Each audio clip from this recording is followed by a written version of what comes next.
Hey everybody, this is James Rattlesnake Defense. Today we're going to talk about the Smith & Wesson M&P10 10mm. Stay tuned.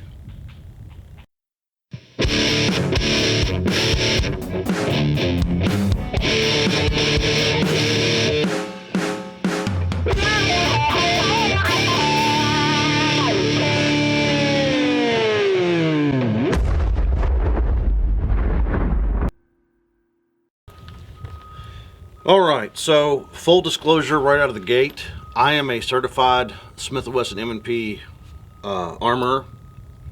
I have a lot of experience with the M&Ps. I started with the original models and have continued to progress through the newest versions. Also, Smith & Wesson and I have a complicated relationship with me as a dealer. I've had several disagreements with the company and the brand itself. I've had several very good experiences with the brand itself. So I'm going to try not to let any of that bias affect me here today. Also, full disclosure, the last time I shot a 10mm was when they were in style last time. It was a Glock and I hated it. So this will be my first experience with a 10mm in probably a decade. So I just want all that right out of the gate. I will tell you if I have any biases. This is the Smith & Wesson M&P10 10mm. You guys have probably already drawn some sort of conclusion about what you think about the M&P 2.0s. So I'm not going to go over the standard stuff. You know, it's got the back strap and the trigger safety and all the doodads. This one for 10mm is a little bit bigger than the 9s I'm used to. The grip's a little bit bigger. It does have the red dot mount and red dot sights. The trigger's been changed a little bit. I'm not stoked about the fact that it's plastic. I like a metal trigger. That's me. Capacity 15 rounds of 10mm seems fine. It's a Smith & Wesson. I mean, it seems like a good quality pistol overall. It's got all the things that you want to. I just want to yell at Smith real quick with the stippling. This feels great while you're shooting it, but my gosh, guys, I got holes in some of my t-shirts from how aggressive this stippling is. If you actually try to carry one of these things on the side, could you like tone it down a notch? Maybe that's me just whining, but if you've ever carried one of these in the Shields or any of the 2.0s with this new stippling, man, this stuff is rough, and it literally, I have holes in some of my shirts from carrying these guns. So it's a little, it's aggressive.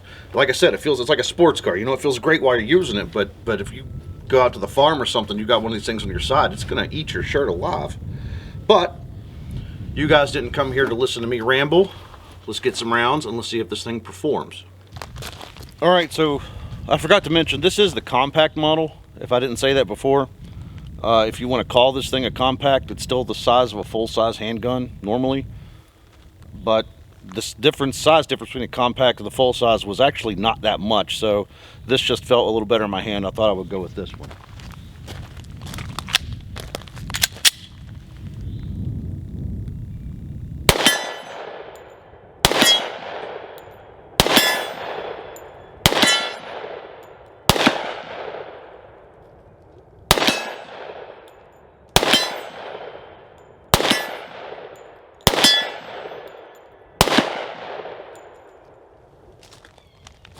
Well, I'm a little rusty, but not too bad. Recoil is heavy compared to light calibers, of course. You know, it kicks harder than a 9. That stippling, where it's a little chilly up here, the stippling gets you a little bit, but I do have a good grip. The sights are adequate. I was able to aim and shoot pretty well. You know, if you're after something bigger, a bigger caliber, this is, well, you can tell by the sound it makes on the steel, this is definitely hitting a lot harder than your 9s and 40s and things of that nature. So let's put it on paper and see how well it actually shoots.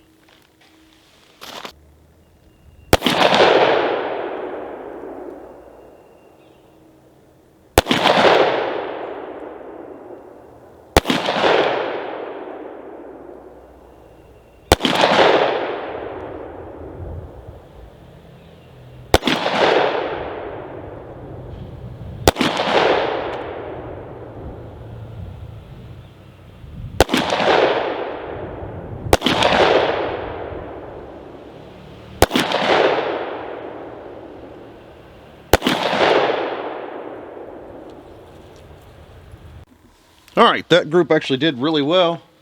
I'm gonna take a few shots at that 100-yard swinger. I don't know if I could hit it or not, but I'm gonna try.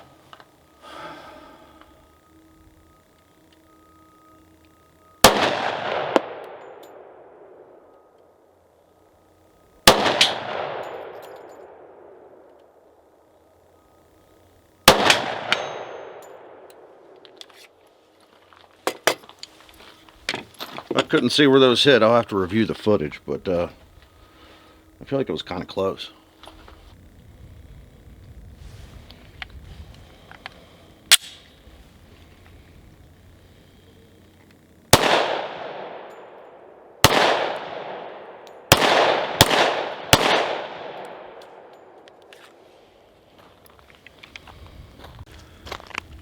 All right, so we got 100 rounds to it. I mean, I don't know what to say. It's a Smith & Wesson, it's an M&P. You've probably formed some kind of opinion on this. It's a perfectly adequate polymer frame semi-auto pistol, especially if you like something like a larger caliber. You know, 10mm is a bigger caliber. I've been around long enough. I remember when these come out, they went out of style. It seems like they're kind of making a comeback right now. So it's not, I don't think it's my cup of tea personally, but I don't think any less of anybody else that likes it. It's just a matter of a preference. The recoil, you know, it's a little heavy. You can't fire as quickly, you can't get to target as quickly, but it makes a lot bigger hole.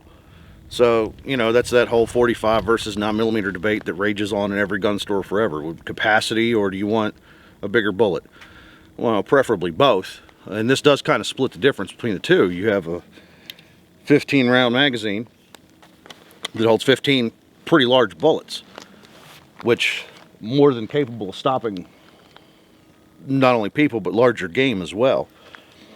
If you want my thoughts on this pistol itself personally, I hate the trigger a lot.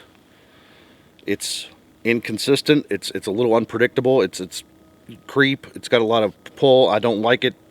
Smith, you could do better on the trigger. Give me a break, man. This is a great pistol otherwise.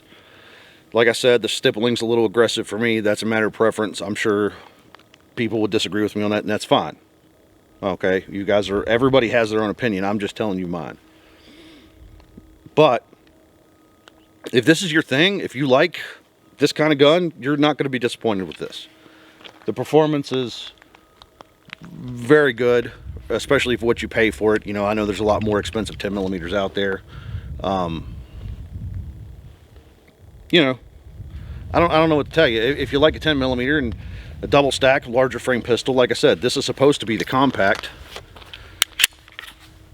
If you want to consider this to be a compact handgun, then yeah, it's the compact. The full size is actually bigger. But, you know, we're shooting 180 grain blazers. It's $30 a box, I think, for the ammo. The gun was in the neighborhood of $6. Of course, that changes different places, of course. But, you know, if this is something you like, if it's something you approve of, give it a try. I've been fairly happy with it. This worked out a lot better than the Glock that I fired last. So, you know, you guys let me know what you think. But it hasn't let me down yet thus far.